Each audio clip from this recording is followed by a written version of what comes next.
Sa unang gabi ng pagbabantay ko sa bukid, narinig ko ang isang tunog na hindi ko dapat narinig. Ang dahan-dahang kaluskos ng buhok na tumutubo sa ulo ng scarecrow. Na para bang may mga mukha ng nawawalang tao na pilit na nabubuo sa ilalim ng sako nito. Ako si Dario. Hindi ako madaling matakot. Lumaki ako sa isang lugar na sanay sa kakaibang bagay. Mga gabi na walang kuliglig, mga umagang parang may mabigat na hangin kahit walang bagyo. Pero sa lahat ng naranasan ko, may isang gabi na tuluyang nagbago ng paraan ng pagtingin ko sa katahimikan. Nagsimula iyon nang alukin ako ng trabaho na magbantay sa isang taniman tuwing gabi. Hindi naman ako magsasaka. Ang trabaho ko talaga ay mag-ayos ng kung ano-anong nasisira. Lumang bentilador, bisikleta o radyo. Pero sabi ng may-ari ng lupa, kailangan lang daw ng taong magbabantay sa bukid kapag gabi. Dahil may mga ibon at kung minsan ay may mga batang pumapasok para manggulo. Madali lang ang trabaho. Umupo lang daw ako sa gilid ng pilapil at bantayan ang paligid hanggang mag-umaga. Tinanggap ko ang trabaho dahil kailangan ko rin ng pera. Noong unang gabi, halos wala akong napansin na kakaiba. Tahimik ang paligid. Ang hangin ay mabagal lang, gumagalaw sa mga dahon ng palay.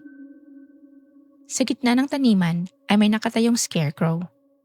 Gawa sa kahoy na poste, nakasuot ng kupas na damit at may ulo na yari sa sako na may simpleng pintura ng mata at bibig.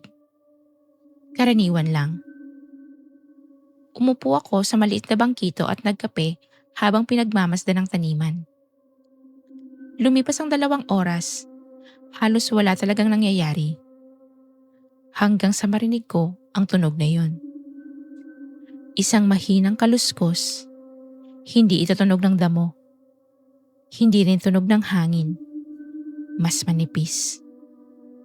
Parang hibla ng buhok na kumikiskis sa tela. Napatayo ako at tinapat ang flashlight ko sa scarecrow. Wala namang gumagalaw. Tumahimik ulit. Akala ko, guni-guni ko lang. Pero ilang minuto pa lang ang lumipas, narinig ko ulit ang parehong tunog. Mas malinaw na ngayon. Parang may buhok na dumadampi sa kahoy. Napakunot ang noo ko. Wala namang buhok ang scarecrow. Lumapit ako para masilip. At doon ko nakita ang unang bagay na hindi ko maipaliwanag. Isang manipis na hibla na nakalawit sa gilid ng sako ng ulo ng scarecrow. Hinawakan ko ito. Malambot. Parang totoong buhok ng tao. Napatras ako. Hindi maaari, bulong ko sa sarili. Tinapat ko ulit ang ilaw. May 2 pa. Parang may buhok na tumutubo mula mismo sa sako. Hindi ko na iyon masyadong inisip hanggang kinabukasan. Pagkatapos ng shift ko, sinabi ko sa may-ari ng lupa ang nakita ko. Akala ko magugulat siya. Pero hindi. Parang inaasahan na niya ang sasabihin ko.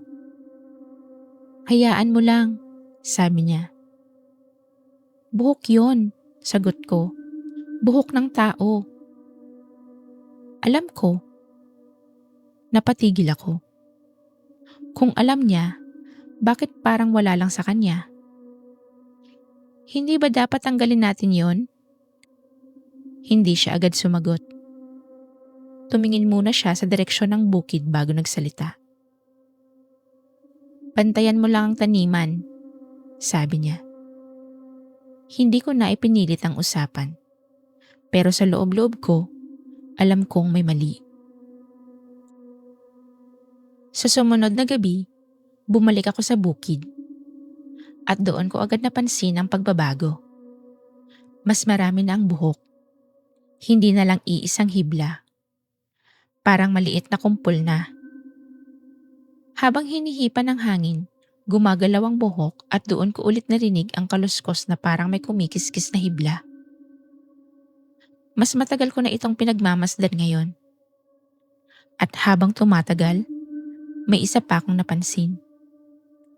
Ang pintura ng mata sa sako ay parang nagbago ang hugis. Hindi ko maipaliwanag kung paano, pero parang mas malalim ang itsura. Parang may totoong mata sa ilalim. Lumipas ang ilang gabi, bawat gabi ay may bagong pagbabago. Ang buhok ay mas mahaba at mas makapal. Minsan, umaabot na sa balikat ng kahoy na katawan. Hindi na ako mapakali kapag nagbabantay. Hindi dahil sa buhok, kundi dahil sa pakiramdam na parang may tumitingin sa akin mula sa gitna ng taniman. Isang gabi, may narinig akong bagong tunog. Hindi kaluskos, hindi hangin, kundi parang mahinang pag-ungol. Tumayo ako at itinapat ang ilaw sa scarecrow. Doon ko napansin ang isa pang pagbabago. Sa ilalim ng pintura ng bibig ay may umbok na sasako, parang hugis ng labi. Kinabukasan, nagtanong ako sa mga matatanda sa lugar. Hindi sila agad sumagot. Parang ayaw nilang pag-usapan ang bagay na yon. Hanggang sa may isang matandang babae na nagsalita. Hindi yan basta scarecrow, sabi niya. Kung hindi, ano? Bantay. Bantay ng ano? Hindi na siya sumagot. Habang lumilipas ang mga gabi, mas malinaw na ang mukha sa sako. Ang buhok ay halos parang totoong buhok na ng tao. At isang gabi, may napansin akong hindi ko maipaliwanag. Noong nakaraang gabi, nakaharap ang scarecrow sa kabilang bahagi ng bukid. Ngayon, nakaharap na ito sa direksyon ko. Sigurado ako. Hindi ako nagkakamali. Sinabi ko ulit sa may-ari ng lupa ang nakita ko. Tahimik lang siya habang nakikinig. Pagkatapos ay sinabi niya ang isang bagay na hindi ko malilimutan. Hindi ka dapat tumitig ng matagal. Bakit?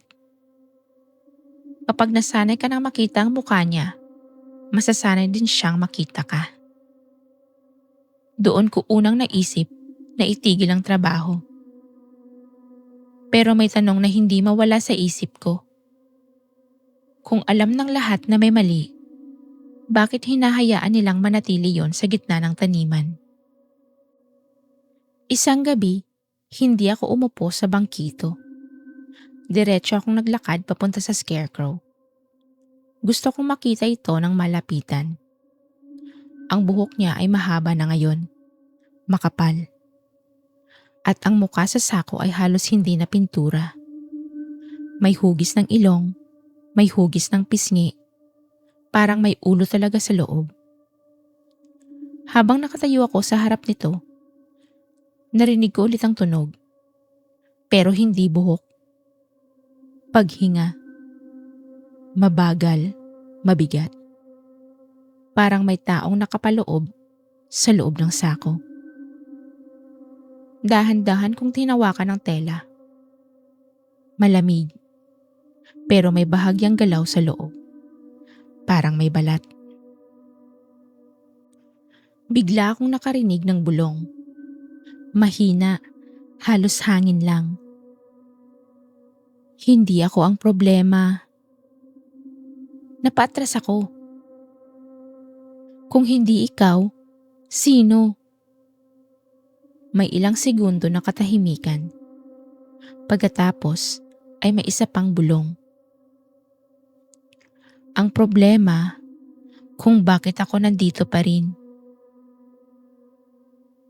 Kinabukasan, may nagsabi sa akin na isang bagay na matagal ng sekreto sa lugar.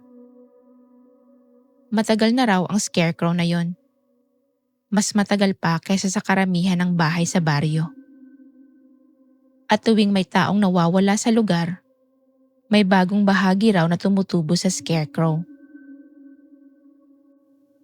Noong gabing yon, bumalik ako sa bukid na may dalang kutsilyo. Pagdating ko roon, halos hindi na scarecrow ang nasa gitna ng taniman. May buhok, may hugis ng muka, at nang itapat ko ang ilaw, may mata, nakadilat. Huminga ako ng malalim.